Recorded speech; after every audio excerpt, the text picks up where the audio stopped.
ভাবি চাওক ৰাতিৰ 12টা বাজিছে আৰু এখন অৰণ্যৰ পৰা অৰণ্যখনত থকা জীৱ-জন্তুবোৰে তাত কিবা এটা হোৱা বুলি ভয়তে এই জংগলখনৰ পৰা চিঞৰি চিঞৰি বাহিৰলৈ পলাইছে।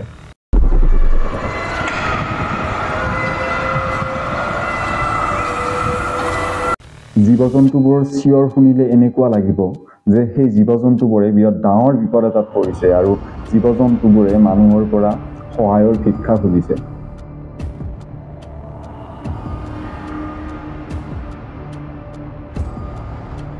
আচলতে সেই জীৱ-জন্তু চৰাই-চিৰিকটিসমূহে থকা নিজৰ ঘৰ অৰ্থাৎ অৰণ্যখন মাজনিশা বহুত ডাঙৰ ডাঙৰ JCB বুলডোজাৰৰ সহায়ত কোনোবাই ধ্বংস কৰি আছিল আৰু সেইবাবে সেই জীৱ-জন্তুসমূহে এই অৰণ্যখনৰ পৰা পলাইছে।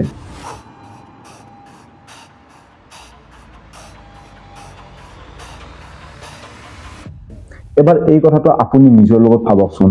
আপুনি মাজনিশা ৰাতি 12টা বজাত শুই আছে আৰু আপোনাৰ ঘৰটো বহুত ডাঙৰ ডাঙৰ বুলডোজাৰে ভাঙি আছে।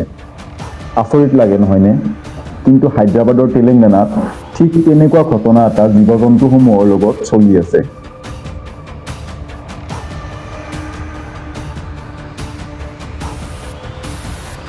তেলেংগানাৰ এখন অৰণ্যত এৰাতিৰ ভিতৰতে প্ৰায় 25% অধিক অৰণ্য ধ্বংস কৰি দিয়া হৈছিল এই JCB বুলডোজাৰৰ জৰিয়তে। এই ভিডিঅ'টোৰ জৰিয়তে মই আপোনালোকক ভালদৰে বুজাই কম কিয় তেলেংগানা চৰকাৰে এৰাতিৰ ভিতৰতে এখন অৰণ্যৰ 25% অধিক অৰণ্য ধ্বংস কৰি পেলালে।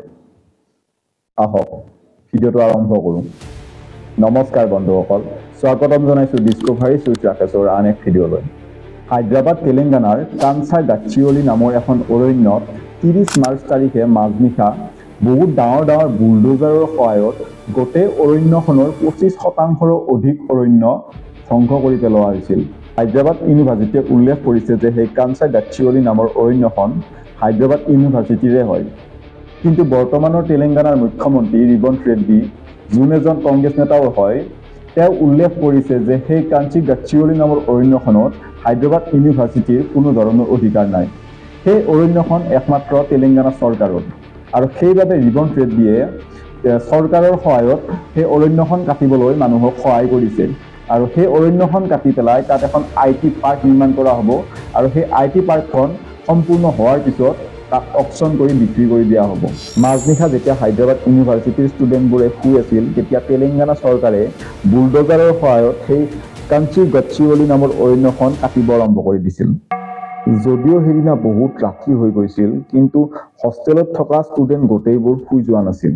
তাৰ 2-এজন ষ্টুডেণ্ট সাৰিও পাই আছিল আৰু যেতিয়া অৰণ্যখন কাটা আৰম্ভ কৰিলে এই বুলডোজাৰবিলাকে, তেতিয়া এই 2-এজন ষ্টুডেণ্টছে ইয়াৰ বিষয়ে গম পালে আৰু সেইদিনা ৰাতিয়েই সেই ষ্টুডেণ্টবোৰে কলেজখনৰ ডাঙৰ ডাঙৰ লিডাৰবোৰক ইয়াৰ বিষয়ে অৱগত কৰিলে।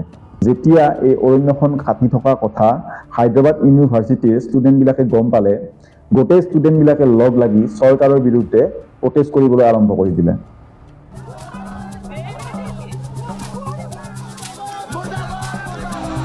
The land is located in the uptown part. Market, which 400 acres of land it actually is. It can be any 400 acres. Have they done a... কিন্তু আচৰিতভাৱে তেলেংগানা চৰকাৰে ইয়াৰ এটা ভাল সিদ্ধান্ত ল'ব এৰি এই প্ৰটেষ্ট কৰা ষ্টুডেণ্টবিলাকক মাৰপিট কৰিবলৈ আৰম্ভ কৰি দিছিল। তাৰে 2-এজন ষ্টুডেণ্টছক এৰেষ্ট কৰিলে, যদিও তেওঁলোকক এতিয়া মুক্তভাৱে এৰি দিছে। যেতিয়া হায়দৰাবাদ ইউনিভাৰ্চিটিৰ ষ্টুডেণ্টবিলাকে লগ হৈ পেলাই তেলেংগানা চৰকাৰৰ ওপৰত ইয়াৰ বিষয়ে কেছ দিছিল, তেতিয়া হাইকোৰ্টে তেলেংগানা চৰকাৰক 3 এপ্ৰিল তাৰিখে এই গছ কটা বন্ধ কৰিবলৈ আহ্বান জনাইছিল আৰু এই কেছটো ৰেজিষ্টাৰ কৰি লৈছিল। হাইকোৰ্টে এই কেছটো ৰেজিষ্টাৰ কৰাৰ লগে লগে সুপ্ৰিম কোৰ্টে এই কেছটো নিজৰ হাতলৈ লৈ লৈছিল। কাৰণ সংবিধানৰ আৰ্টিকেল 136ত উল্লেখ আছে যে যদি সুপ্ৰিম কোৰ্টে ভাবে যে হাইকোৰ্টৰ কোনো এটা কেছত সুপ্ৰিম কোৰ্ট নিজে সোমোৱাৰ প্ৰয়োজন আছে, তেতিয়াহ'লে সুপ্ৰিম কোৰ্টে সেই কেছটো নিজৰ হাতত নিজেই লৈ ল'ব পাৰে। যেতিয়া সুপ্ৰিম কোৰ্টে এই কেছটো নিজৰ হাতত লৈ ল'লে, তেতিয়া সুপ্ৰিম কোৰ্টে তেলেংগানা চৰকাৰক এই অৰণ্যসমূহ কটাৰ বাবে বহুত গালি পাৰিছে।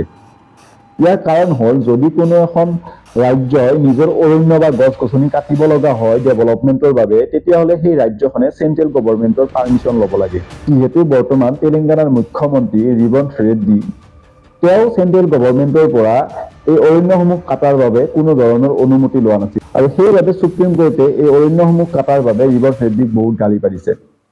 আসলতে তেলেঙ্গানা চৰকাৰ আৰু হায়দৰাবাদ ইউনিভাৰ্চিটিৰ মাজত 2003 চনৰ পৰাই এই কাঞ্চি গাচ্চিৱলী নামৰ অৰণ্যখনক লৈ কোৰ্ট কেছ চলিয়ে আছিল। তেলেঙ্গানা চৰকাৰে দাবী কৰিছে যে সেই কাঞ্চি গাচ্চিৱলী নামৰ অৰণ্যখন তেলেঙ্গানা চৰকাৰৰ আৰু হায়দৰাবাদ ইউনিভাৰ্চিটিয়ে দাবী কৰিছে যে সেই অৰণ্যখন হায়দৰাবাদ ইউনিভাৰ্চিটিৰ আৰু তাত এখন ইকো পাৰ্ক হিচাপে ঘোষণা কৰিব লাগে। যিহেতু 2003 চনৰ পৰাই তেলেঙ্গানা চৰকাৰ আৰু হায়দৰাবাদ ইউনিভাৰ্চিটিৰ মাজত এই কাঞ্চি গাচ্চিৱলী নামৰ অৰণ্যখনক লৈ পেলাই কেছ চলি আছিল, অৱশেষত 20 বছৰ পিছত এই কেছটো তেলেঙ্গানা চৰকাৰে জিকিছিল আৰু সেইবাবে তেলেঙ্গানা চৰকাৰে এই গছ-গছনি কাটিবলৈ আৰম্ভ কৰি দিছিল। যদিও হায়দৰাবাদ ইউনিভাৰ্চিটিয়ে এই কেছটো হাৰিছিল, কিন্তু হায়দৰাবাদ ইউনিভাৰ্চিটিয়ে কেতিয়াও মানি লোৱা নাছিল যে এই অৰণ্যখন তেওঁলোকৰ নহয়।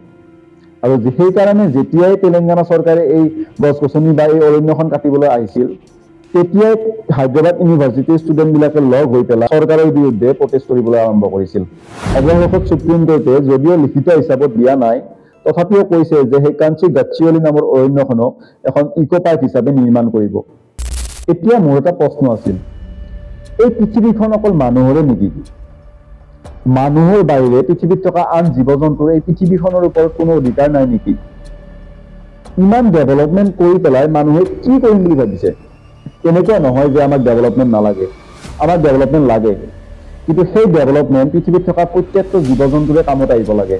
আপোনালোকে চাগে দেখিছেই, সেইদিনা নাৰেংগীৰ কেন্দ্ৰীয় বিদ্যালয়ত হাতীয়ে আহি পেলাই উদ্ভণ্ডালি কৰিছে। আৰু আমাৰ ওচৰে পাজৰে যিবোৰ ঘটনা ঘটি আছে সেইবিলাকতো আপোনালোকে জানেই। ইয়াৰ বাবে দোষী কোন? এবাৰ আমি নিজকে প্ৰশ্ন কৰিব লাগে। বেছি দিন নাই আৰু প্ৰকৃতিয়ে নিজৰ ৰূপ মানুহক দেখাই দিব আৰু মানুহেও নিজৰ স্থান বুজি পাব। বন্ধুসকল, আমি নিজৰ পৰিৱেশটো নিজেই ভালে ৰাখিলেহে আমি ভালে থাকিম, নহ'লে এইবিলাক নামৰ ডেভেলপমেণ্ট হৈ থাকিব। ইমানখিনি আছিল আজি ভিডিঅ'টো।